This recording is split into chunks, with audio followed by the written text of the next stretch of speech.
We are witnessing a total, unmitigated collapse of the United States government in real time. While Donald Trump is busy crashing out in the White House, posting unhinged rants on social media, the very foundation of our military leadership is crumbling. Breaking news just hit. The Secretary of the United States Navy, John C. Phelan, has suddenly resigned.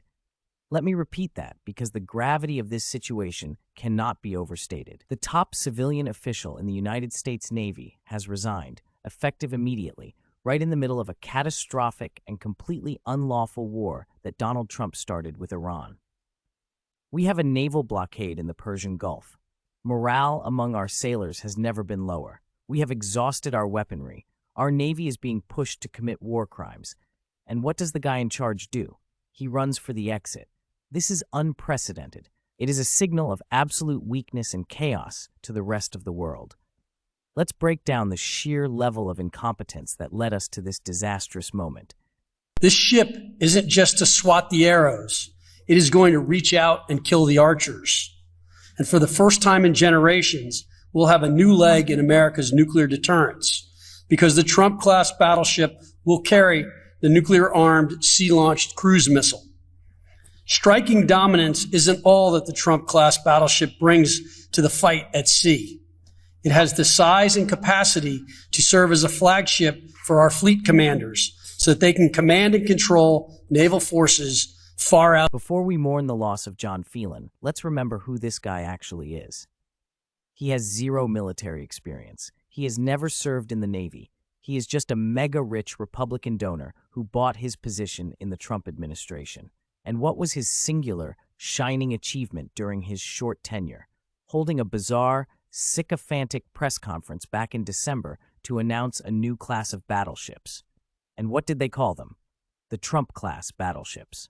Why? Because Donald Trump threw a temper tantrum, said he is an aesthetic person, and complained that modern stealth ships and aircraft carriers are just too ugly for him. He literally wanted to build World War I-style battleships, armed with nuclear weapons, just because they look cooler to him.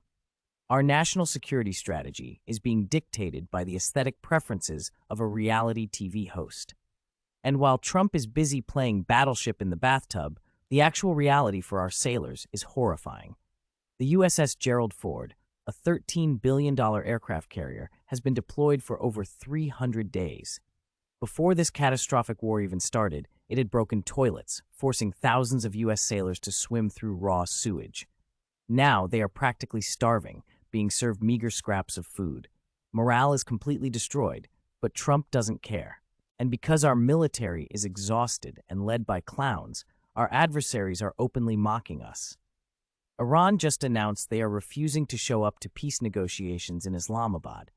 They are demanding that Trump end the naval blockade in the Persian Gulf and adhere to the 10-point framework he already agreed to. Instead of acting like a leader, Trump goes on Truth Social and extends his own fake deadlines. He says, "I'll give them until Sunday." Iran says, "We didn't ask for an extension. We are not negotiating with Jared Kushner and Steve Witkoff because they have zero knowledge of nuclear issues." And to prove their point, Iran just interdicted 2 international cargo ships in the Strait of Hormuz. They called Trump's bluff. And how did the Trump administration respond?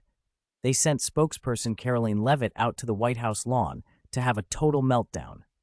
Seized. We're continuing to get reporting on this.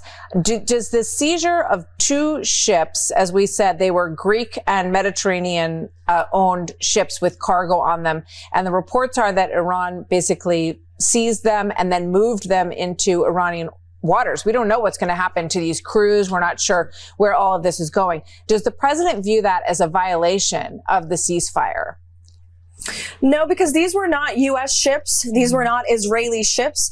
These were 2 international vessels. And for the American media, who is sort of blowing this out of proportion to discredit the president's facts that he has completely obliterated Iran's conventional navy, these 2 ships were taken by speedy gunboats. Iran has gone from having the most lethal navy in the Middle East to now acting like a bunch of pirates. They don't have control over the strait. This is piracy. that we are seeing on display. And the naval blockade that the United States has imposed continues to be incredibly effective. And to be clear, the blockade is on ships going to and from Iranian ports. And the point of this is the economic leverage that we maintain over Iran now. While there's a ceasefire with respect to the military and kinetic strikes, Operation Economic Fury continues. And the crux of that is this naval blockade. We are choking their economy. We are strangling their main source of revenue. They can't pay their own people. They're losing $500 million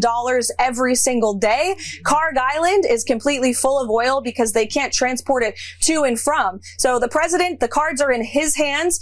The United States maintains control over the situation. He has all of the leverage. And again, that's why he's maintained a little bit of flexibility with the extension of the ceasefire as we await a unified response from the Iranians to the president's very... Did you hear her?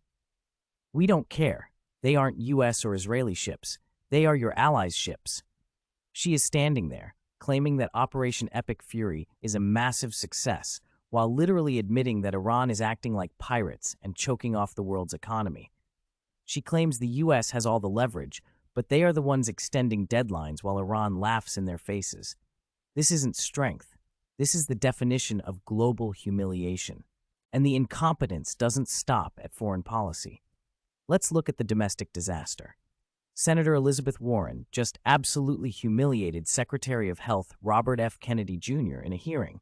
Trump has been bragging that his Trump RX website reduced drug prices by 600%. 600%, which mathematically means the pharmaceutical companies should be paying you to take the drugs. When Warren pointed out that Trump RX charges $200 for a heartburn medication that costs $16 at Costco, RFK Jr. actually defended Trump's fake math. Secretary Kennedy, do you know how much it costs for a 30-day supply of that drug at Costco? But I would say this, Senator. Do you know what it costs? President Trump has a different way of calculating. If there's two ways of calculating percentage. If you have a $600 drug and you reduce it to 10, that's a 600% reduction. That you know I only have 5 minutes. Do you know what the drug costs at Costco? I do not. The drug is $16 at Costco. Trump RX charges $200 for Protonics, and Costco charges $16. He has a different way of calculating percentages. No, Robert, he is lying. He is making up numbers to scam the American people, and you sit there defending it because you are terrified of him.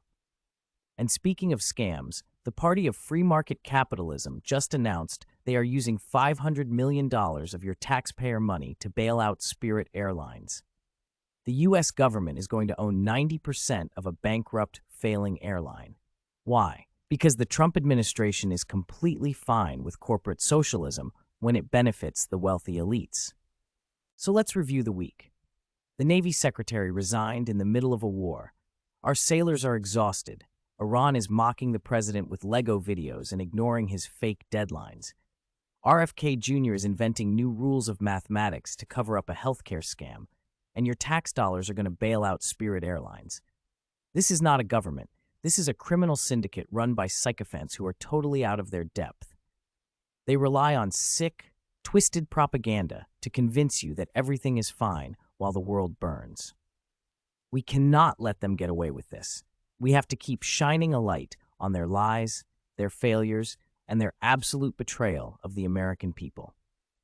If you want to help us fight back and support independent journalism that doesn't bow to these fascists, hit that subscribe button right now. Thank you for watching, and I'll see you in the next one.